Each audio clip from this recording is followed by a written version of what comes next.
Thanks to Toyota, they have paid for our flights, our hotels, and our meals to come drive this brand new RAV4. Yep. And along with this RAV4, you know us, we always like to compare it to pretty much everything. The biggest competitor in this segment is the CRV. You can't get the CRV in hybrid across the board. You have to specifically seek out the hybrid. There's only a couple of trims that come that way. One of the ones is the one we brought. The CRV is about 37, maybe 38,000. Yep. For all of the RAV4s, pricing hasn't been announced quite yet. So we have been told about what you'd expect. They start at the high 30s and they'll probably go into the 40s easily, depending on the trim. The core, you have the Woodland edition now, and the newly announced GRS, the GR Sport. When we talk about the mid-size 5-seat SUV in a boring color, both of these companies make a lot of money, and these two epitomize that entire category, even though there's a ton of them for sale. Great cars, great roads, and all the reasons we love to drive. Road trips, comparisons, test drives, and podcasts. This is Everyday Driver. The CRV, this version, it's been out a couple years, so it's a little bit older than the RAV4, but this is the vehicle. Literally, if you look on the websites of Honda or Toyota, they each claim they have the best selling car in this class, the CRV and the RAV4. They are absolutely toe-to-toe in this class, and it's interesting how they approach them differently. We specifically have the hybrid version of the CRV because the RAV4 is now only offered in hybrid.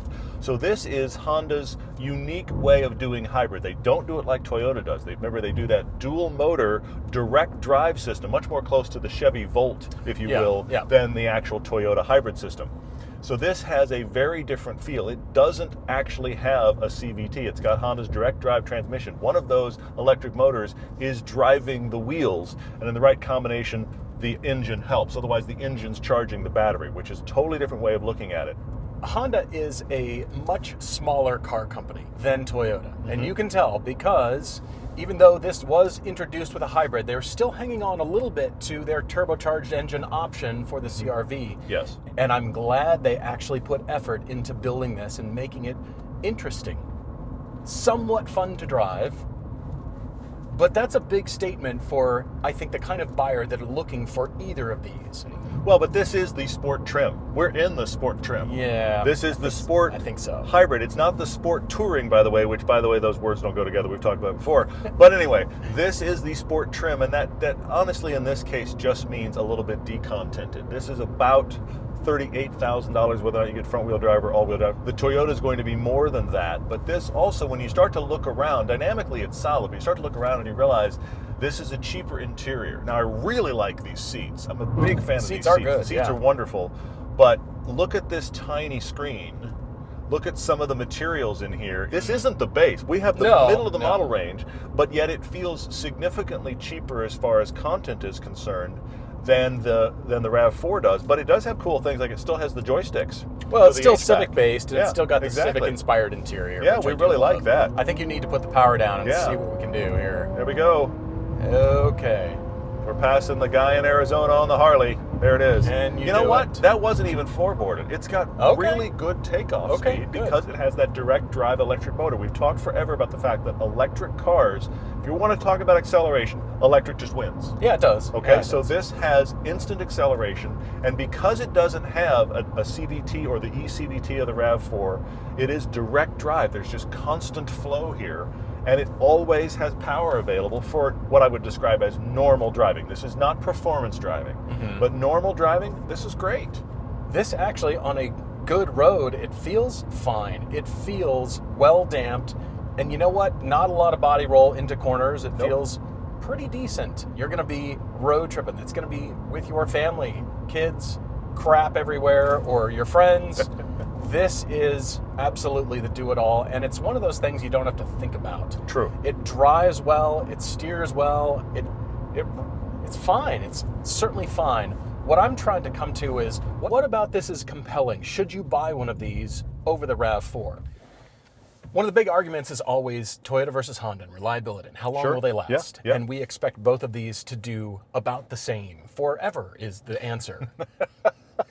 I mean, this is a 2-liter engine that honestly is never going to get overstressed because it isn't actually driving the wheels most of the time. It's a very interesting setup. Exactly. So what this comes down to, of course, is price, but more importantly, what I'm noticing more and more is styling. So look at the Honda and look at the entire Honda lineup. It's distinctive if you study it carefully.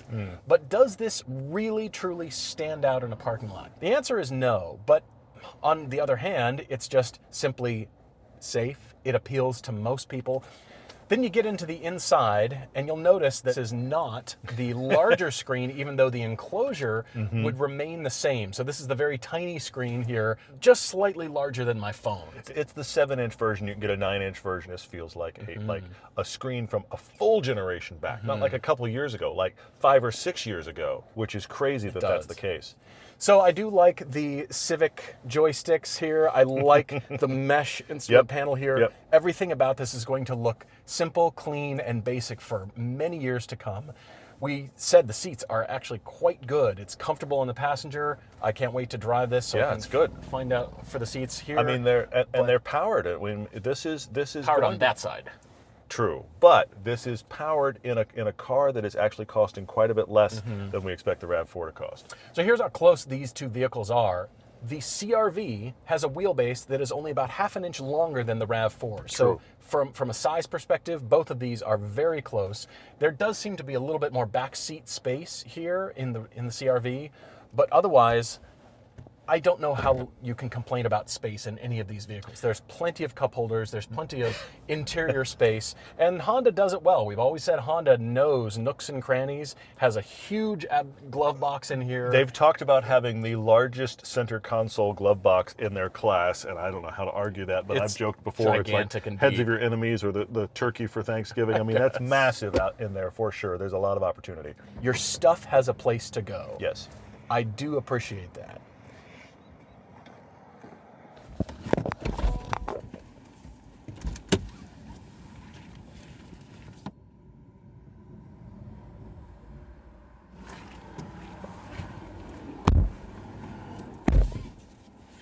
Can I go? I say go, I say take him. Oh, come on, baby. Come on. There's the power. Had to put the power down. I had to get ahead of a truck. Oh, man. That's everything it had right there, and it was very confused with the traction control system. But hey, direct drive worked. Yep. Okay. Let's hear it for direct drive. You got some clear running now, though. I'm impressed by that.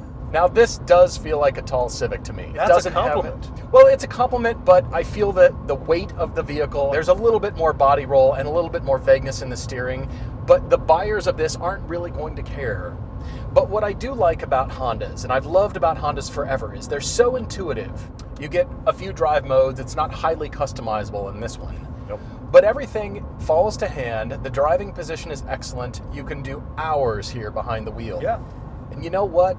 After having really loved the new Civic, I do like this too. It's simple, clean, easy to use, and it just works. I feel like this is going to be something you don't have to think about. I agree. The thing is about the Civic is that I can't believe how well Honda did with the current Civic chassis. Dynamically, it's excellent. So they've done that, and then they've made multiple good cars from that, because the HRV is decent, and this CRV is elevated, because they're all using that excellent Civic chassis. And so the dynamics of all of these are better than you expect them to be, and roomier than you expect them to be, because they're all using those same bones, and the bones are so good.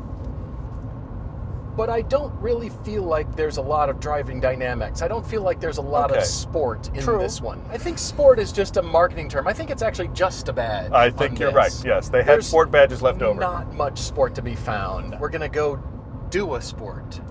The car isn't sporty. We're on our way to do some sort of sport. It's your support vehicle for your sport of choice. I get it. That's excellent. I really do like that. Yeah, drives fine, uninteresting, not compelling, but it does seem like a reliable friend. For that reason, I do like the CRV now. And you know what? It's just something that fits the budget and carries their stuff. 40 miles per gallon combined on this. Hey, look at you in corners. Hey, well, I didn't feel a thing. The car steered. Yeah, there's no information from the wheel, but it also isn't sloppy. I actually want to acknowledge that, though. There's body roll. It's heavy. It's 3,900 pounds, but it isn't sloppy. There's good body control here.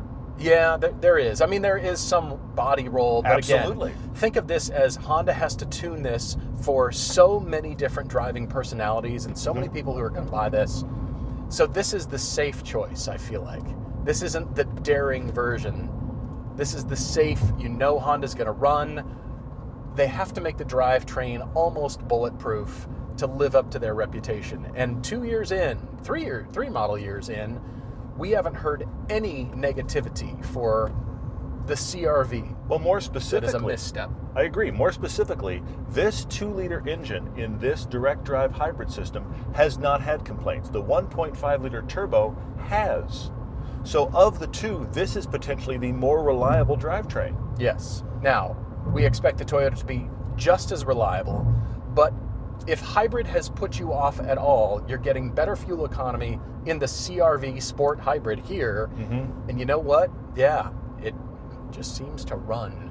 This one's actually got pretty high miles on it.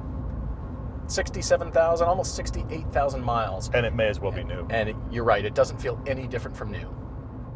I mean, we should acknowledge you can take this CRV and you can ramp it up in the trim line that you got to get you better technology and that kind of stuff. It's still a stutter step behind Toyota on technology right now. But you can make it a nicer place to be. You can have the sport touring and other things that are nicer than this, of course more expensive than this, pushing this SUV up into the low 40s. Yeah, you can load up a CRV, but I almost feel like the sweet spot for the CRV, especially the hybrid, is to be able to get a hybrid at a lower price. So for that reason, I will take this direct drive, and it's not intrusive, it's not annoying, it's something you won't even know exists. Agreed. And for that reason, I think this is a winner for Honda, just because people aren't going to notice they're driving. They're just going to be non-thinking. You're just going to be steering through the universe.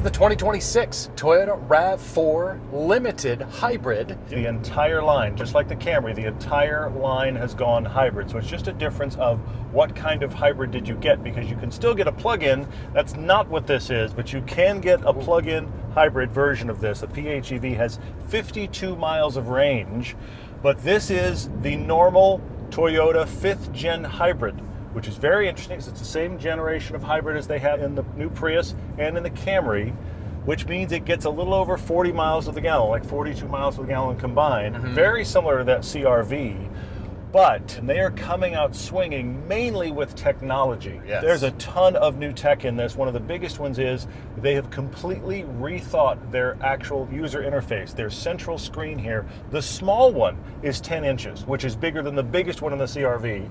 This happens to be the 12.3 or something, and it's 12.9, I think. Oh, there you go. And it's set up with the actual AT&T 5G embedded in it. Their whole thinking is phone thinking. They're trying to make a fully customized screen. They're trying to make better voice recognition. They are really leaning into technology. There is a digital mirror in here. There's all kinds of stuff where it's tech, tech, tech. You're going to pay for that, by the way. The reality here is Toyota has been honest about the fact this is going to be a more expensive RAV4 in every trim than it was prior, but they have not released prices, so we don't know what the prices are. But let's just assume this mid to upper grade RAV4 is probably going to be 42, maybe 44. I suspect you can probably get a RAV4 up to close to 50 grand if you do a loaded out sport version. We haven't seen prices yet, but the point here is it's going to be a few thousand more than the CRV, probably across the board. Yeah. But they are packing an awful lot in here. They are. The horsepower on this is 226 for the front-wheel drive version that we drove just a little bit earlier. It is now 236. The engine out of a 2.5-liter is 163 pound-feet of torque, but because of the force multiplier, Toyota does not publish the torque, the overall combined torque With figure the electric, yes. output, so the electric plus the gas. So we do know that it is quite a lot, but in comparison to the CRV, this hybrid now has a published towing capacity of 3,500 pounds in comparison to the CRV that has only 1,000. So, just in terms of power and chassis alone, that is a reason to buy the new one. if you're towing anything with this vehicle, this RAV4 becomes your instant choice. It is amazing that this hybrid all-wheel drive version has a towing capacity that big and that much different than the CRV. That's the thing that surprises me the most. I mean, these are essentially the same size. They're both about 183 inches. They both have about 106-inch wheelbase within a half inch of each other. They're very similar in size. Now, this has a little bit less rear seat legroom. It has a little bit bigger actual back seat, just with all the seats up cargo capacity. So how are you using it is a big question here. Styling and styling differentiation between all the trim levels is the big news for Toyota. And what I appreciate the most is that there is interesting things. There are interesting body side sculptural panels, most notably along the shoulder line, that go to a washout, an open fillet that go right and flow right into those fenders. It's a blockier, chunkier style, so this has that sort of off-road, kind of very rectilinear styling that you'll find throughout. The headlights are actually different between the trim levels, as is the front grille. You can see on the Woodland trim the rugged identity. Was that the terminology? The term that Toyota gave was that the Woodland has a rugged identity, that it can take you to the trail and maybe beyond. That was what they stated it. Like so that far beyond. That just when it starts to turn into dirt. But I mean, honestly, let's be honest. The Woodland trim is pretty much should be subtitled "Subaru, we're coming for your Outback." I mean, that's really what they're aiming at directly. Yeah, they are. It's clear. And then on the GR Sport, the fascia is entirely different yet again, which is pretty cool. And I'm glad that they came out with the Sport, because throughout, Toyota has told us this entire time we're here that they are wanting to inject fun even into base vehicles. I'm looking for that. So I appreciate that the GR Sport line has been introduced. So it's like N-Line or S-Line from Audi.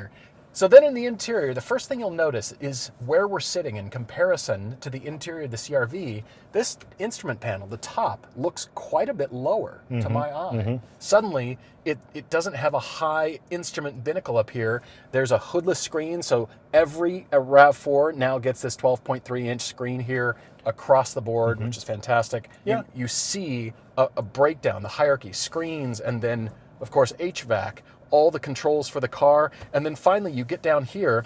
Something new and interesting for the RAV4 is a shift-by-wire capability right down here. It's like the shaver from Porsche. Somebody had a picture of a Porsche interior on their wall. That's what happened there, because it looks, I mean, you can get an actual shift lever as well, but this is the wireless version on some of the upper trims, and we wanted to show it to you. It's very Porsche. It is. But they are really swinging for the fences here. Keep in mind, this remains Toyota's best-selling vehicle and one of the best-selling vehicles in the world for the version that's about to end. This is going to sell a ton. All right, seating position, good. With the lower binnacle here, actually makes it feel more open. It almost feels like there's more visibility, but that's a trick. I'm being tricked into feeling that way, I feel like. But I like it. I feel like there's a lot of visibility in here, but I think there's about the same in the CRV. But nevertheless, you've got to drive it. Looking forward to it.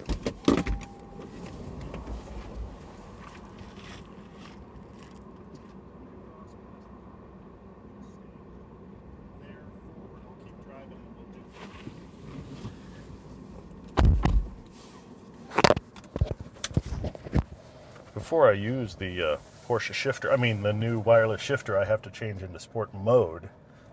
Eco Sport. There it is. Sport mode. Yay. All right, good. Oh, I nearly forgot. Here you go. Here's this. What do I do with this? I'm sure that I don't know. You removed the center console, Paul. So the center console lid. You can use it either way. This is for snacks, and that is for, I guess, just niceness. That's going to get filthy. Thank you for this. You're welcome. I just wanted you to know that the center console lid comes out, and I don't know if it's dishwasher safe or not. It should be. Don't put it in the dishwasher and blame me later. But the cool thing is it's like the Lexus. It opens from either side, see? Which is great. Which is nice, and then, easily comes out. So you can, well, it's not deep enough for cereal. But you could put, burger, fries, you got your drink. You could hand a meal to the kids in the back. You certainly could, yes. It's a serving tray. It is a serving tray. The RAV4 comes with a serving tray. There it is. I noticed on the CRV, it has paddles. True. This has the eCVT. Yes. Even though we've driven CVTs with that, No paddles over here. True, yeah, eCVT is a little better than your standard CVT because it's involved in the hybrid system, so it doesn't have quite the rubber banding that you get in a standard CVT, which we despise. So this is better than that. I must admit I prefer the Honda direct drive. I really do. Underfoot, as far as the way the power is metered out. Now I say that, we have enjoyed this hybrid system in the current Prius. They have dialed it in. Toyota really knows their hybrid system. We also know, let's be honest, they've been doing it a quarter of a century now. It's going to run a long time. Doesn't mean it's... That's not bad. It's like the Prius, it's like Amazing. the Camry. The reality is, though, I do prefer the direct drive Honda delivery of power. I think I do But too. I know that this works. It's the best it's ever been.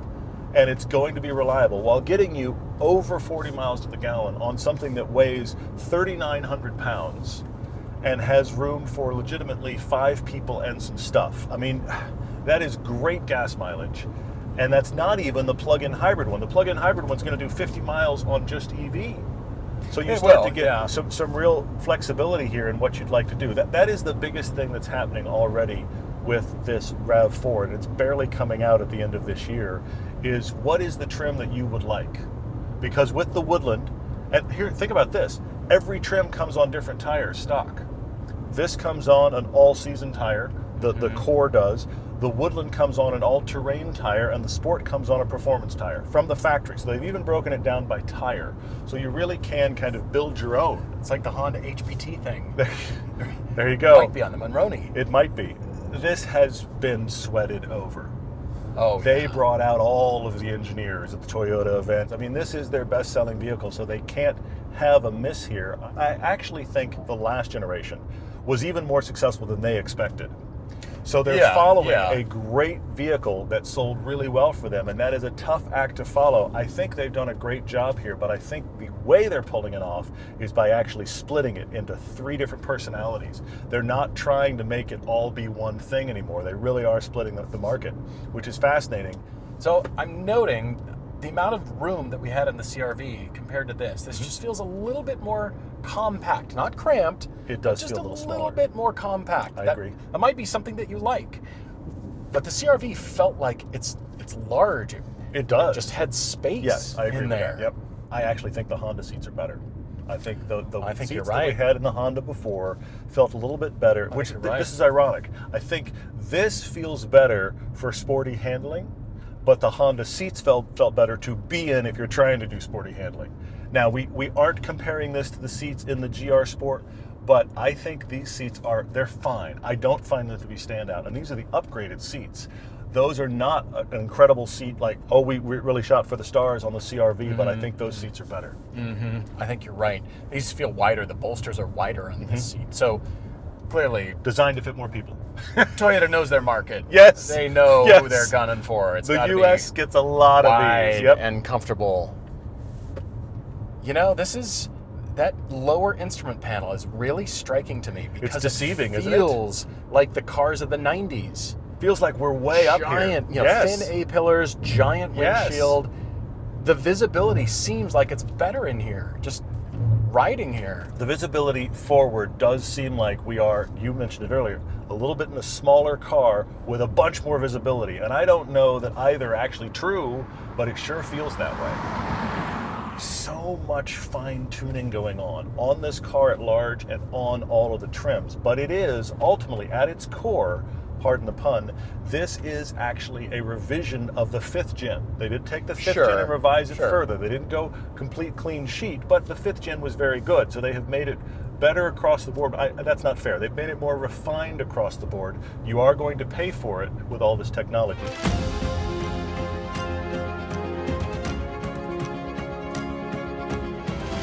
Which one would you take? You know, I'm thinking about the driving differences, and I don't find a whole lot of satisfaction in either, but that's not why you buy them. There's True. not a large difference in driving either. So what you're really going after is tech, like you've identified before. Yeah. There's a lot of interesting and useful technology that Toyota's integrated, and of course, the style is different.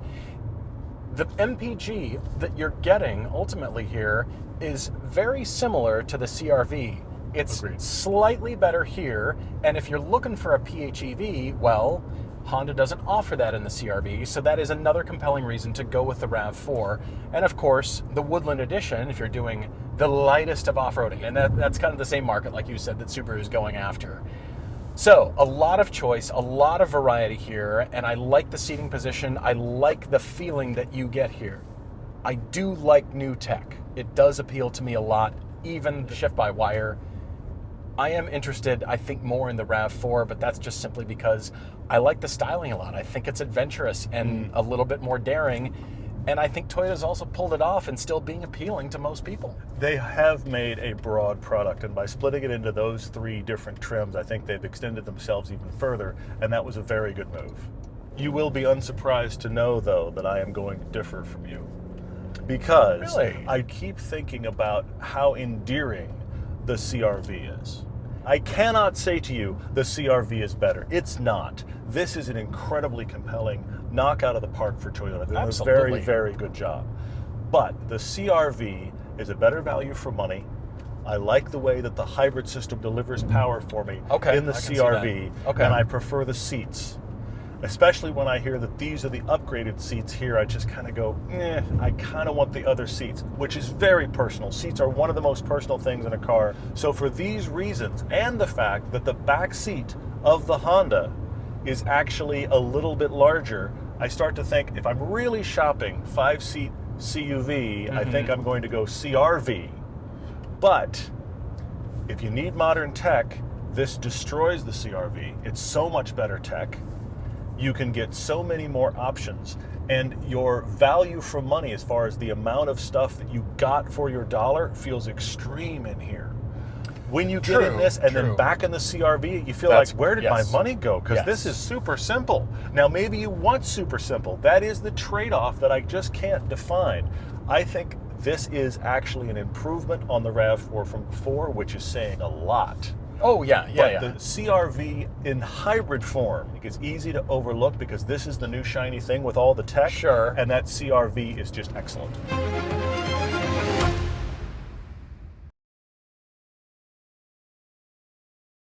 But I'll show you the reason the RAV4 wins. It's the lunch tray. Here's this. My best work. You ready? Rolling. Okay. I'd like to thank Toyota for giving us the opportunity to come to Arizona. I'd like to thank Honda for giving us so much space in the back seat. I'd like to thank my friend Paul for shooting an amazing shot, and I'd like to thank me for sitting down like no one else. The graphic shows you, do not put lunch on the lunch tray. Well, what's the point? Why would you not put lunch on the lunch tray? If you can't have lunch, that's the whole point. I think that's maybe mashed potatoes. That might be KFC. That Well, could be mashed potatoes. I'm and, sure there were meetings a burger, about what the icon should be. And I'm not sure.